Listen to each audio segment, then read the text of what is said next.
Welcome back to the Kumeyaay channel, everyone. I'm continuing the series of book reviews on chapter 14, War is the Health of the State. Howard Zinn briefly covers over World War I, and what he does differently that other textbooks won't do was what was going on at home. How were the people reacting?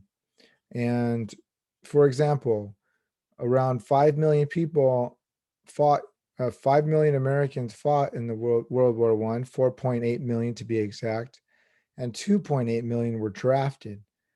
Now, there was really a lot of reluctance for people to sign up to World War I. No one really wanted to go fight and die for a war overseas. So this is one example that we'll talk about throughout this book review, is how the government silenced dissent and destroyed the industrial workers of the world, IWW, and anyone who was against the war. Now, a lot of the most dissent, or the strongest dissent, or I guess, how would you call it? The strongest opposition is that's the right word. Sorry, the strongest opposition against World War I was the Socialist Party. And for reasons just like we covered in the Spanish American War, people thought that we were fighting for the rich, the capitalists, the industrialists. And there's good reason for that. So we're going to cover that. Okay, World War I was very costly. 10 million died. 20 million died from hunger and disease related to the war.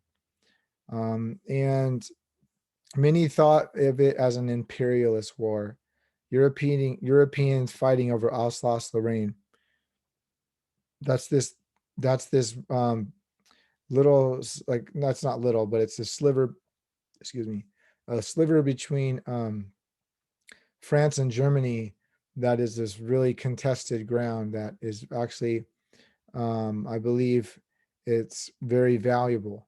So this is what started the war in the first place, was this, and in addition to that, Africa, Balkans, and the Middle East. So the imperial powers were fighting over territory and influence. No one really knows how World War I started. The Germans say it was French. The French say it was the German.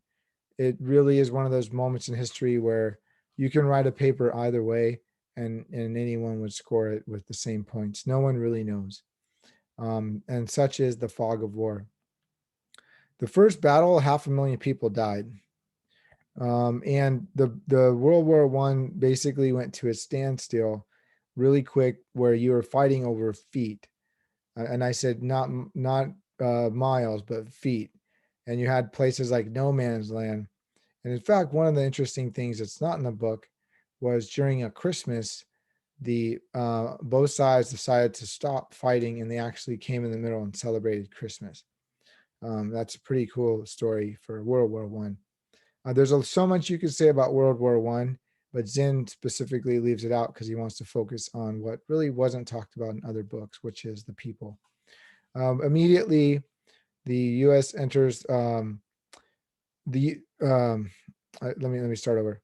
So one of the reasons why the U.S. entered the war are manyfold, and there's a lot of controversy surrounded.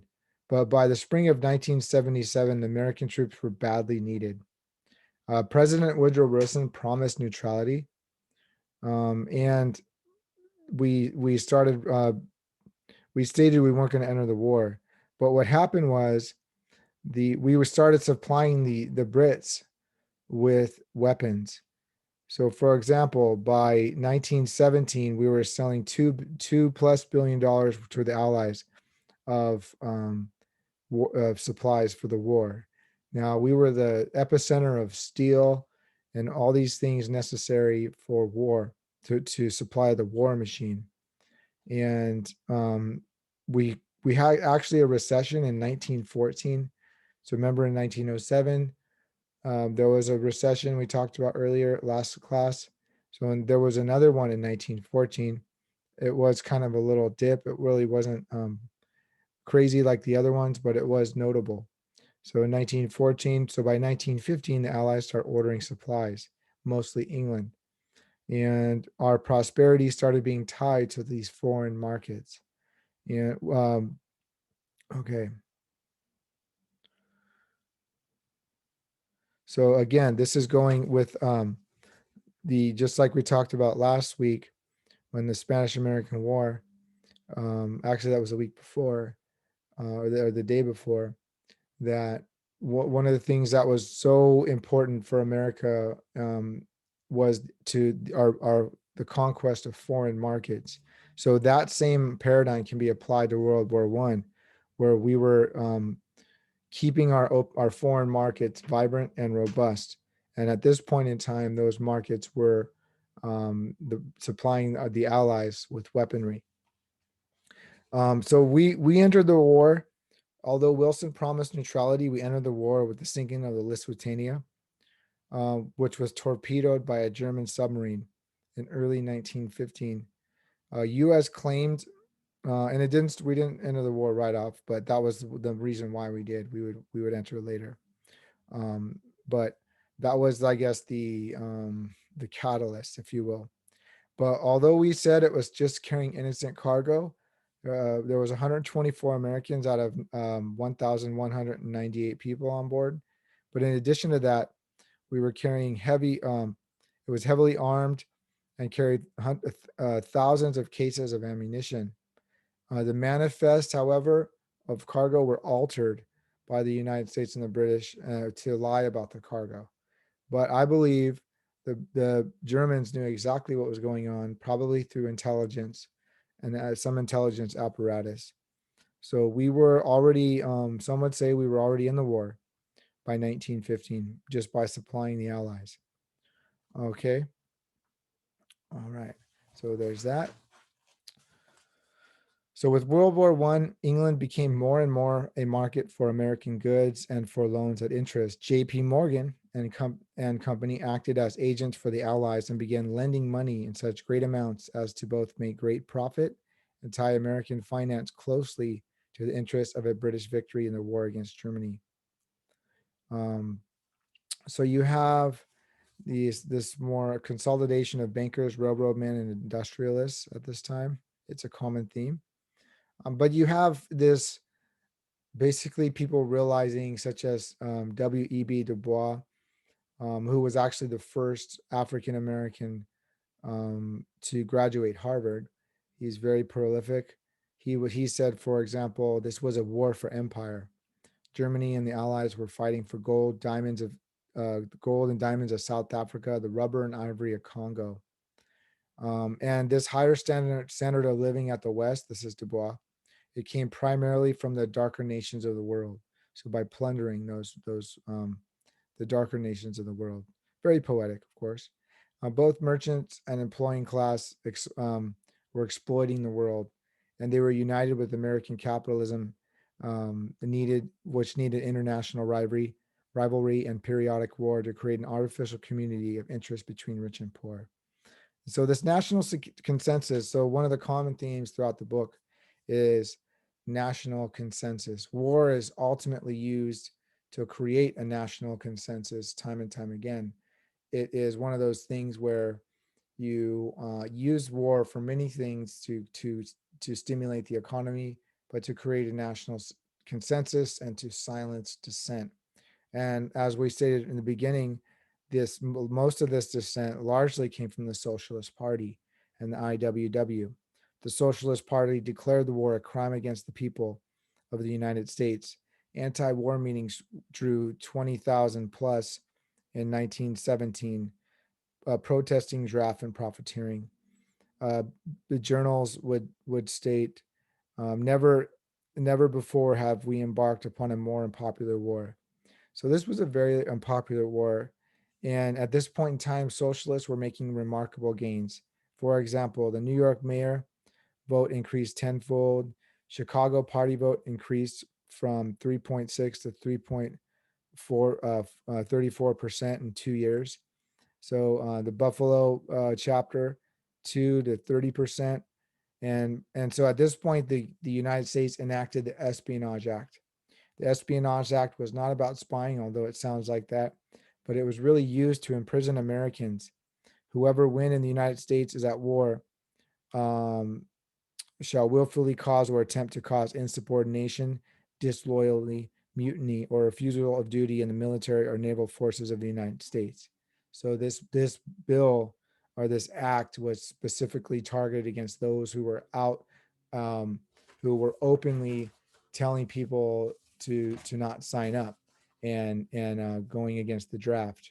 And so it was also against free speech and all that. That was one of the things. So at this point in time, the Espionage Act was used. For example, Charles Schenck, I'm probably messing his name up, for printing leaflets denouncing the draft and the war. He stated conscription was a monstrous deed against humanity in the interest of the financiers of Wall Street. He appealed the Espionage Act, which he believed it violated the First Amendment, which many would today. Imagine if you were basically a gag law, if we had a war, which so this was a different time to keep it. You can't really compare it, but actually, the Supreme Court justice denied Oliver Holmes compared Schnick's letters to falsely shouting fire in a theater. Eugene Debs was another outspoken from a socialist leader, and he was jailed for his speeches. He obviously he again kind of they have this mantra, wars throughout history are for conquest and plunder. And he had bigger plans, which was ultimately to deconstruct the entire capitalistic system and a whole new world for mankind, as we talked about last week. So Eugene Deb received 10 years. He appealed to the Supreme Court in 1919. However, he wasn't pardoned until 1921 with President Harding. Overall, however, 900 were imprisoned by the Espionage Act. The press intensified this atmosphere. So one of the things Zinn talks about in a rather consistent basis is how the press eventually starts becoming the establishment. So, and I'm jumping ahead, but like for example, in the chapter on Vietnam, the press um, isn't there yet.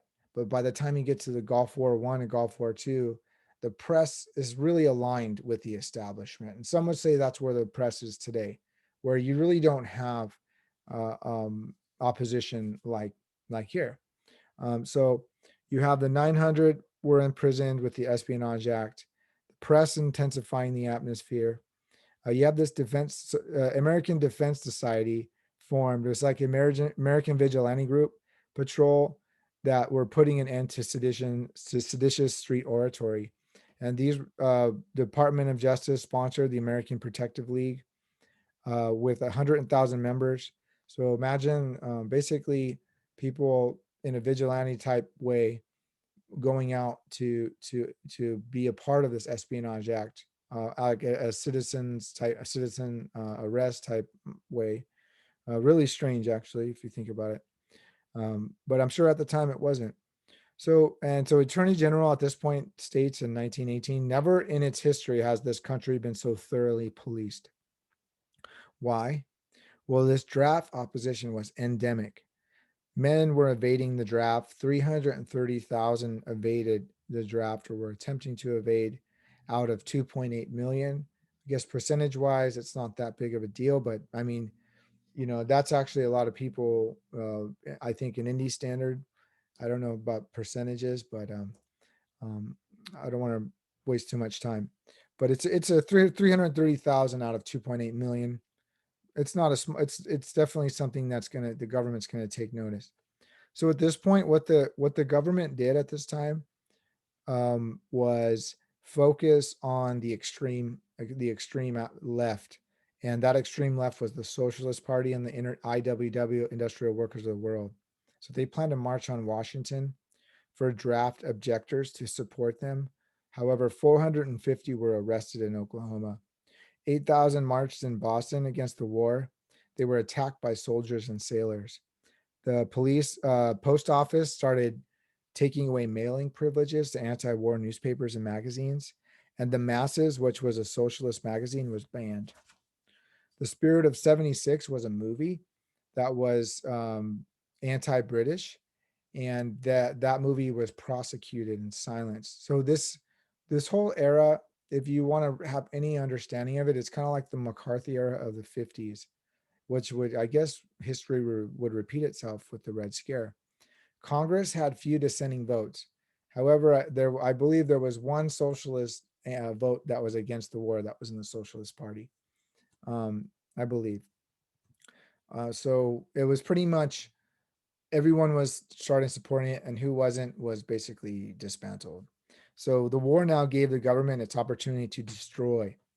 The IWW raids on it raided 48 meeting halls with incriminating evidence.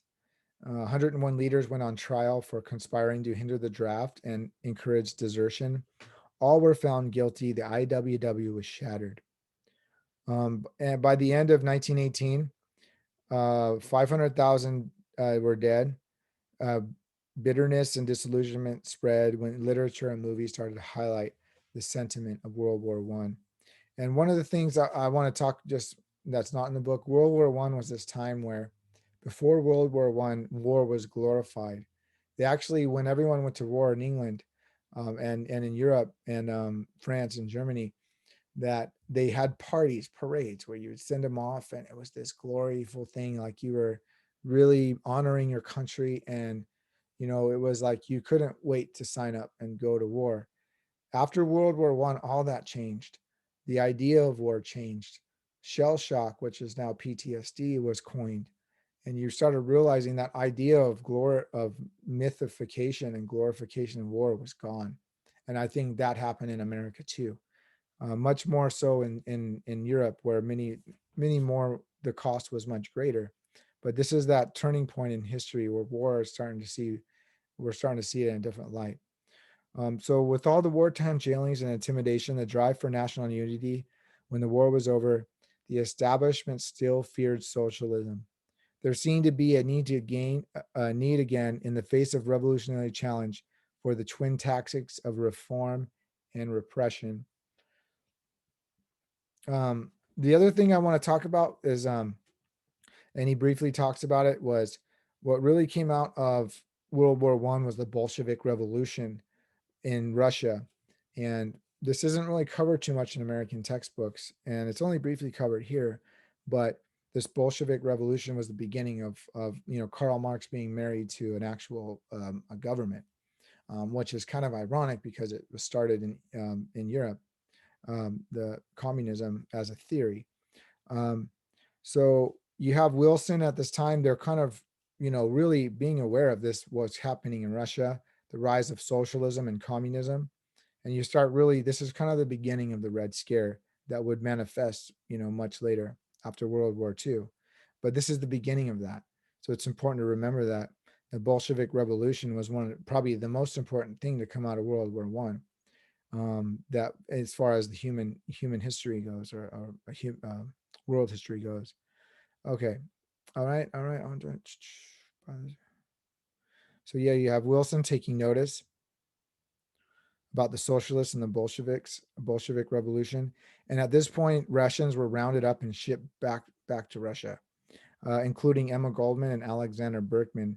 So you have mass deportations happening in World War One, and with the also a response to the Bolshevik Revolution.